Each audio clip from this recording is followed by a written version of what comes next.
Whenever Tolkien needs a Deus Ex Machina to get his heroes out of trouble, he usually calls upon the great eagles to bail everyone out. These oversized birds have been so effective that many have questioned why they don't just solve the plot of The Lord of the Rings and fly the Fellowship to Mordor. Well, I can answer that real quick. The Fellowship is on a mission of secrecy, and flying on giant birds is not exactly subtle. And what are they supposed to do when they get to Mordor, with all its sentries, archers, and so on? Plus, we wouldn't get any conflict if the eagles just solved everything, but that brings up another question. Why are the eagles such a Deus Ex Machina? And what's their deal? Well, Deus Ex Machina literally means a god from a machine, and these eagles are in fact from a god, or a Valar, if we're being pedantic. The great eagles are the spies and messengers of Manwë, the leader of the Ainur and king of the Valar. Now, before we get into the history of the eagles and what they have done, I need to establish that the eagles aren't just some massive birds. They are fully sentient, intelligent, and quite vocal, which we don't really get a sense of in the Peter Jackson films, although this is more so due to how strange giant talking eagles are and their lack of screen time.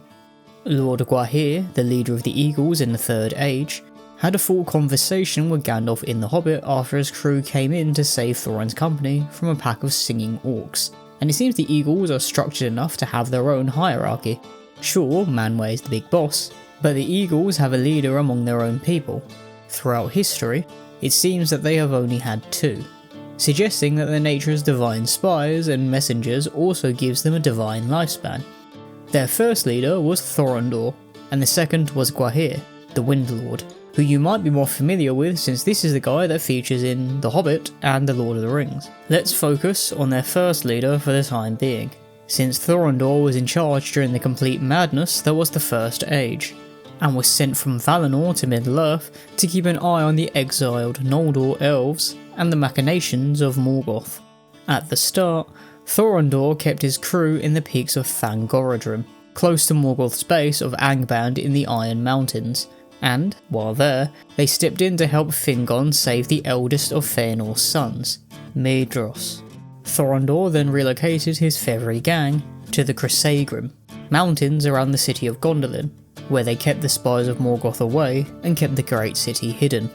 Thorondor was later called upon again to retrieve Fingolfin's body after his duel with Morgoth, scratching the Dark Lord's face before flying away. The eagles also grabbed Glorfindel's body after he had died fighting at Balrog, and he, alongside Fingolfin, were buried in the mountains around Gondolin. This basically sums up the Great Eagle's role in the First Age, watching and occasionally offering a hand, or rather a talon, when it comes to retrieving some of the great elven heroes, although a lot of these heroes have already bitten the dust in most cases. Thorondor and his beaked boys would be more active when it came time for the Valar to get directly involved.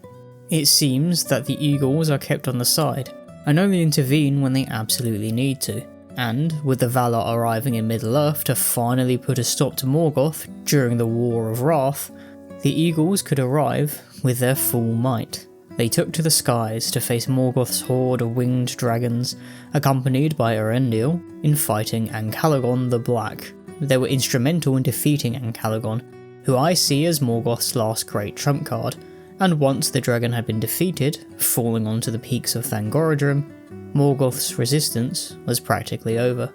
Then we arrive in the Second Age, where the eagles spread about after Beleriand was cast into the sea, and they consulted a mountain estate agent to find new homes.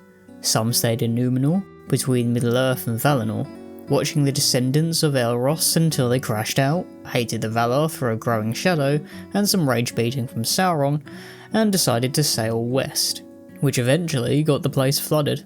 The eagles would have left well before then, as representatives of the Valar and Manwë, but this seems to be pretty much the only mention of the eagles.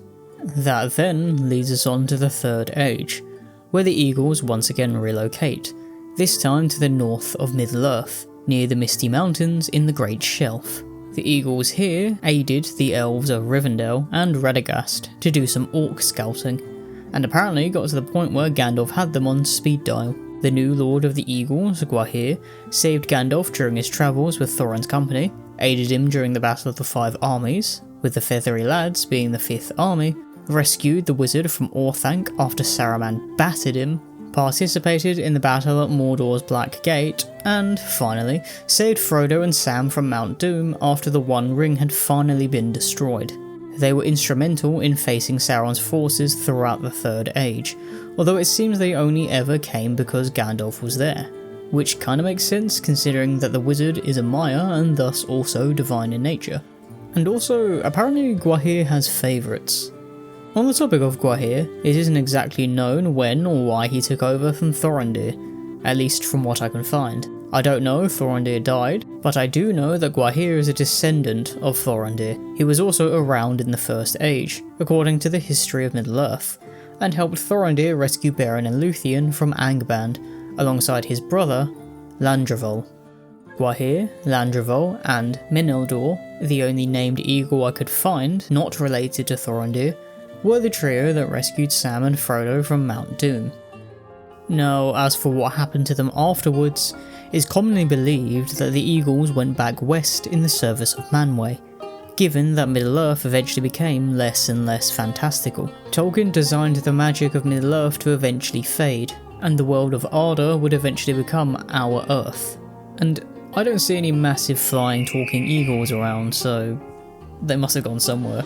Now, Thorondor could have left after the First Age as a form of early retirement, since, from what I can tell, the Great Eagles are technically just hyper-intelligent animals that don't age, and get special love from a god.